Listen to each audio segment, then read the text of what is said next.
The cities where Jesus walked were not what you imagine. Forget the white marble avenues of Bible epics. Forget the clean stone plazas and the robed figures gliding through open spaces in soft morning light.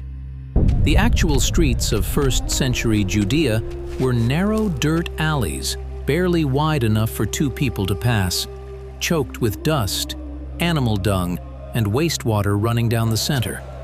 The air tasted of smoke, of sweat, of packed bodies and rotting vegetables. This was not a backdrop for a story, this was a survival environment.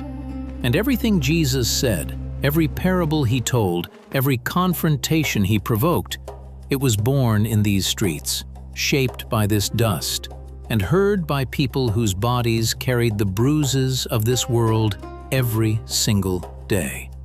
Start with the ground beneath your feet. What residents called streets were irregular packed earth pathways, rarely wider than 2 meters. Sidewalks did not exist.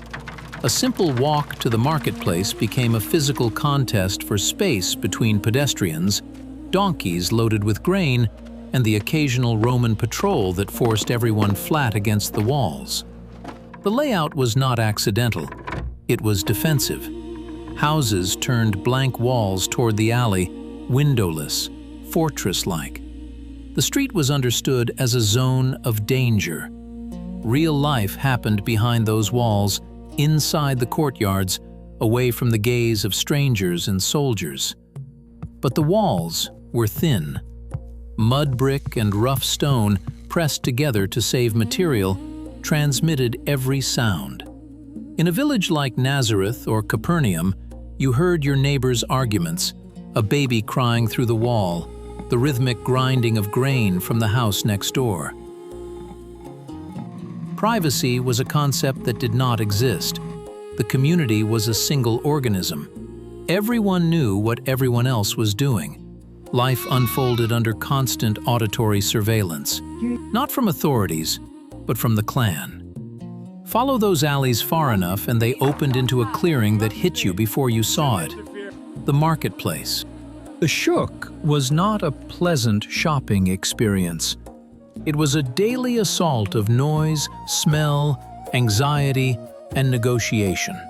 Vendors shouted over each other from stone slabs and wooden stalls packed so tightly that two customers could not stand side by side.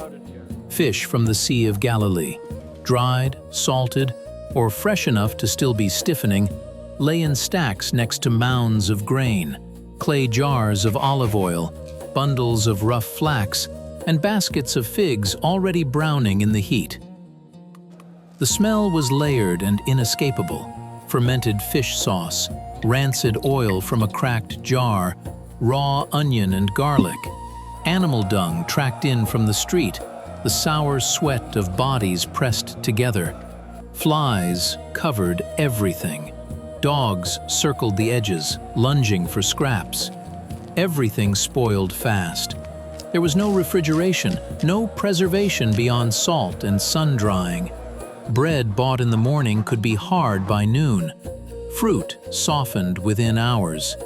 Meat, when anyone could afford it, had to be eaten the same day or lost entirely. And the prices moved without warning. A drought, a disrupted caravan, a Roman requisition of grain for the garrison could double the cost of barley overnight. The price of bread was not an economic statistic, it was a daily terror. Every family in that market was doing the same calculation. What can we afford today? And will it last until tomorrow? A laborer earned 1 denarius per day, enough for bread, a handful of lentils, a few olives. 1 missed day of work pushed a family toward hunger. 2 missed days pushed toward borrowing at rates that could swallow a household. Scales were unreliable. Merchants shaved coins. Disputes erupted constantly, voices rising, hands gesturing, neighbors pulled in as witnesses. The market was where poverty was most visible, most loud, and most humiliating, where a man who could not afford a full measure of grain had to walk away empty-handed in front of everyone he knew. Step out of the market and into a common dwelling. The first thing you noticed was not the space, it was the objects. A first-century home in Galilee was not primarily a living room.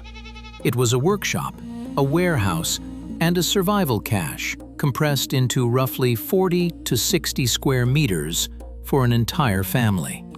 Against one wall, a hand mill, 2 flat basalt stones, the upper one turned by hand, where a woman ground grain every morning, the rhythmic scraping audible through every wall in the alley.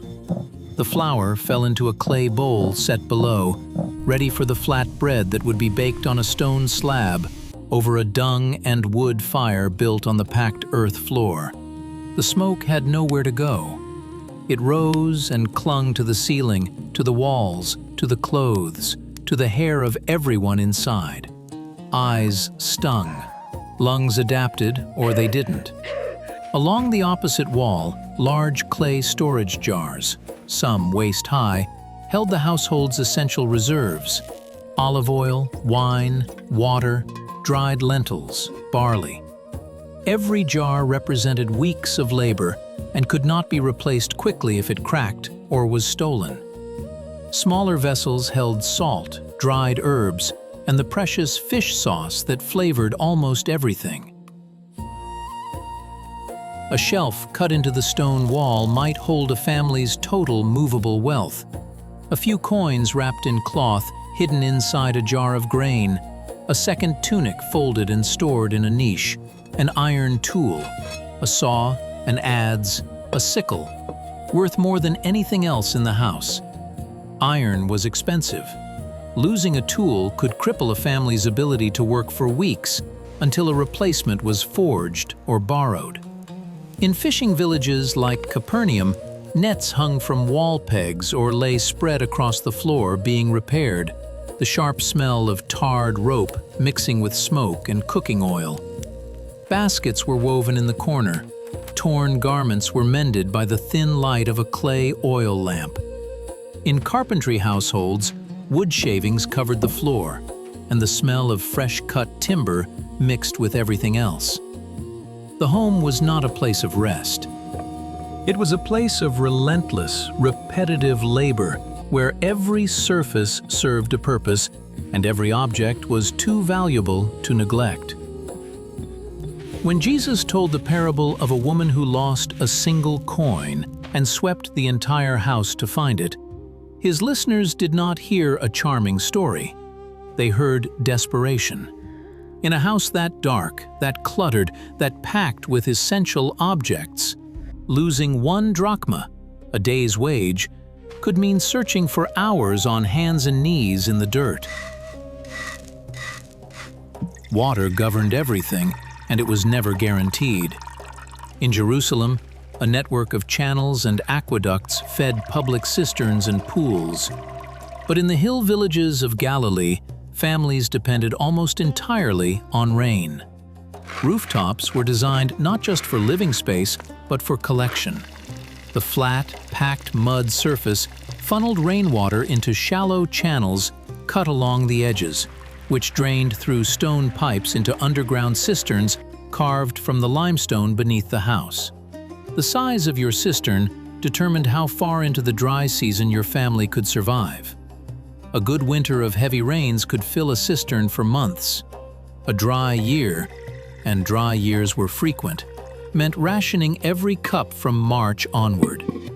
Women carried clay jars to communal springs or wells, sometimes walking a kilometer or more each way. Jars that weighed 20 kilograms when full, balanced on the head or pressed against the hip, repeated twice or 3 times a day. The trip consumed hours. In summer, when the wadis dried and the cistern level dropped below the reach of a rope and bucket, the daily water run became longer, slower, and more dangerous. Fights over access to a shrinking spring were not metaphors. They were real. And the water itself was not clean. Standing cistern water bred mosquito larvae and collected dust and debris that settled from the roof. Animal contamination was constant in shared sources. Gastrointestinal illness was endemic. Diarrhea killed more children than any war. People knew from experience that bad water could kill, especially the young and the elderly, but they had no concept of bacteria or contamination in the modern sense. They simply knew some water was safe and some water was death, and the line between them was invisible. The ritual immersion pools, mikvaot, that archaeologists have found in enormous numbers across Jerusalem and Judea operated on a completely different logic. They were not about hygiene. They were about spiritual status. You could drink contaminated cistern water and fall gravely ill, but if you immersed in a ritually valid pool before entering the temple courts, you were pure before God. Physical illness and spiritual purity occupied separate categories. The system was rigid, daily, and non-negotiable. Now zoom out, because the world Jesus inhabited was not one kind of place. It was a patchwork of radically different cities, each with its own rhythm, smell, economy, and fear.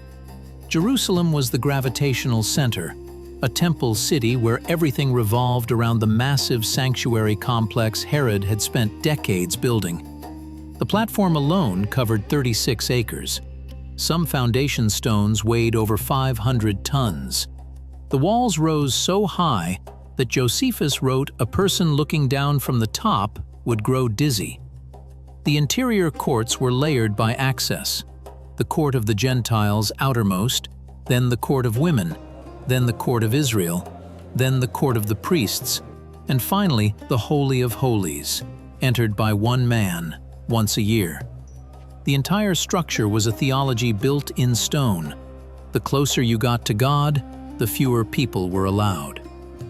During the 3 pilgrimage festivals, Jerusalem's population swelled from roughly 40,000 to several hundred thousand. The smell of animal sacrifice, blood, burning fat, incense, hung over the city for weeks. Vendors lined every approach road. Pilgrims camped on every hillside. And the tension between Roman soldiers posted on the Antonia fortress overlooking the temple courts and the Jewish crowds packed below was permanent, visible, and ready to ignite at any provocation. Jericho was something else entirely, a commercial oasis sitting at the lowest point on earth, watered by springs that turned the surrounding desert green with date palms and balsam groves. The balsam trade alone made Jericho wealthy. The resin was used for perfume, medicine, and religious anointing across the Mediterranean, and its price per weight rivaled silver. Herod had built a winter palace complex there, with swimming pools, gardens, reception halls, and a hippodrome. Tax collectors thrived in Jericho because it sat on a critical trade route connecting the Jordan Valley to Jerusalem.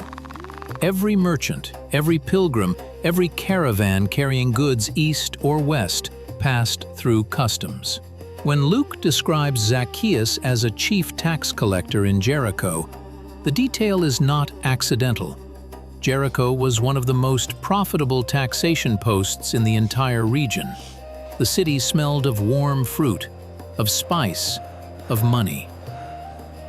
It was everything a Galilean fishing village was not. Sepphoris, barely an hour's walk from Nazareth, was the shock of collision. A regional capital being rebuilt by Herod Antipas with Roman architecture, paved streets, a theater seating 4,000, mosaic floors, colonnaded avenues. A carpenter from Nazareth could wake up in a stone room smelling of goats, walk 6 kilometers, and find himself facing marble columns.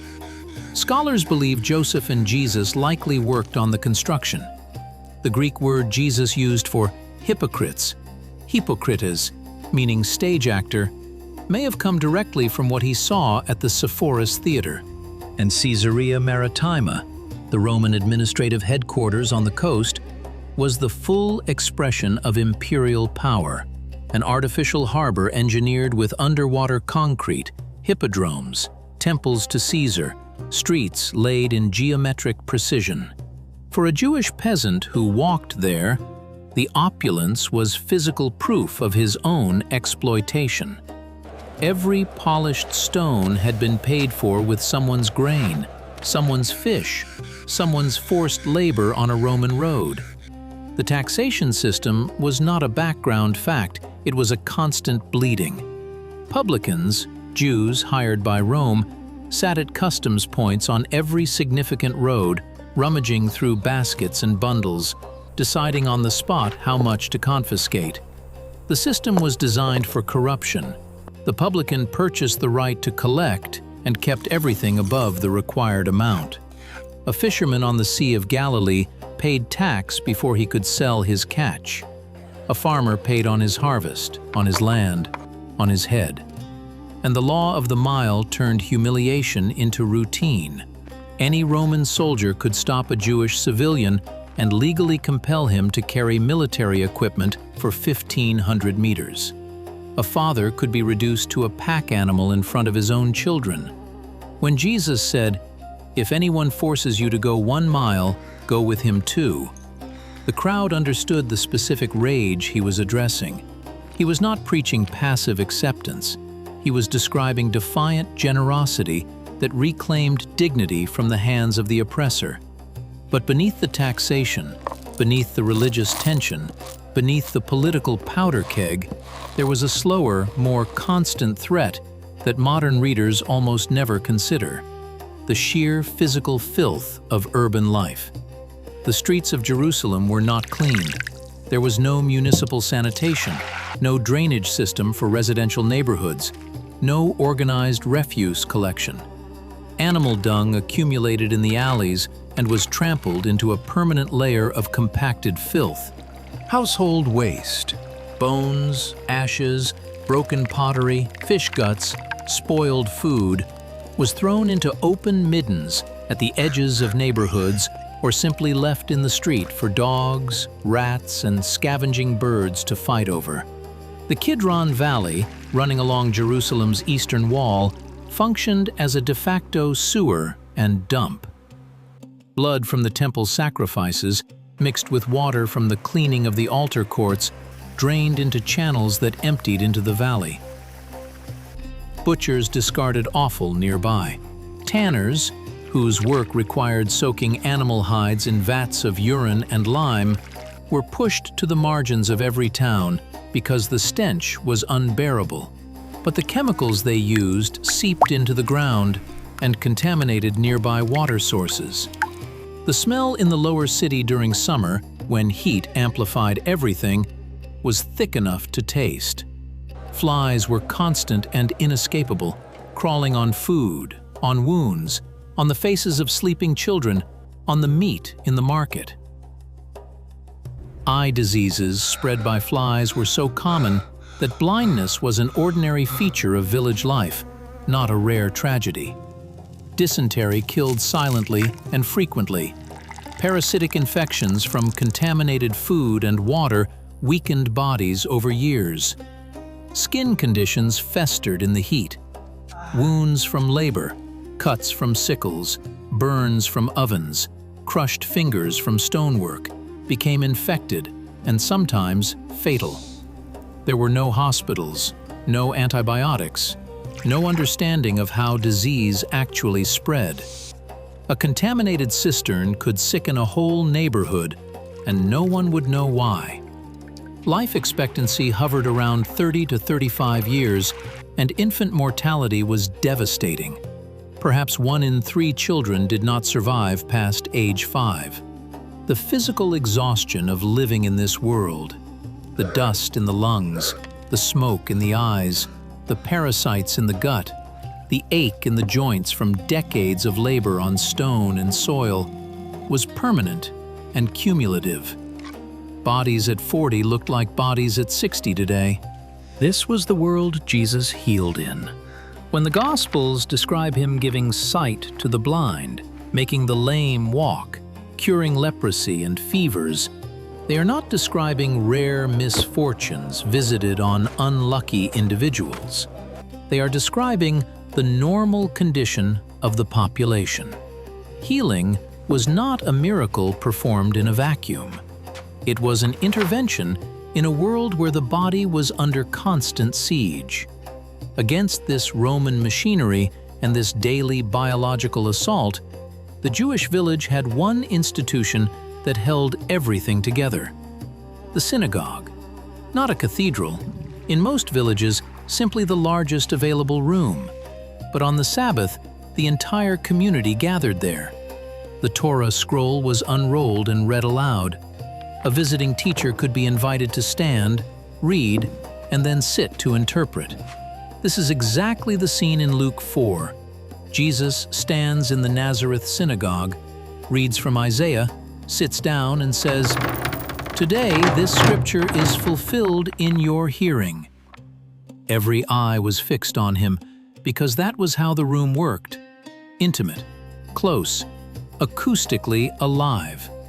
The Sabbath itself was the one boundary even Rome could not easily cross. From Friday sunset to Saturday sunset, Jewish life stopped.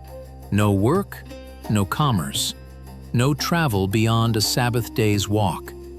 It was the weekly act of resistance that declared, whatever the empire demands, this day belongs to God.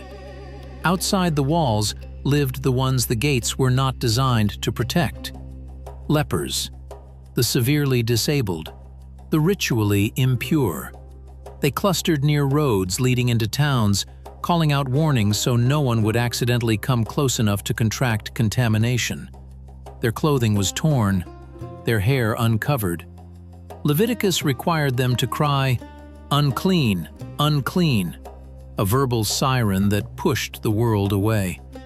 They were the living dead, socially erased, physically exiled. A leper lost not just health but family, community, name, synagogue, marketplace, and any hope of return. When Jesus reached out and touched a leper, he did not heal from a safe distance. He closed the gap, skin against skin. In a world where touch was policed by terror, he chose contact. And the contamination did not transfer to him. It reversed. The leper was clean. The current ran the wrong way, and everyone watching knew the system had cracked. That world had an expiration date. In 66 AD, the tension snapped into open revolt. Rome's response was annihilation. Titus besieged Jerusalem, cutting supply lines.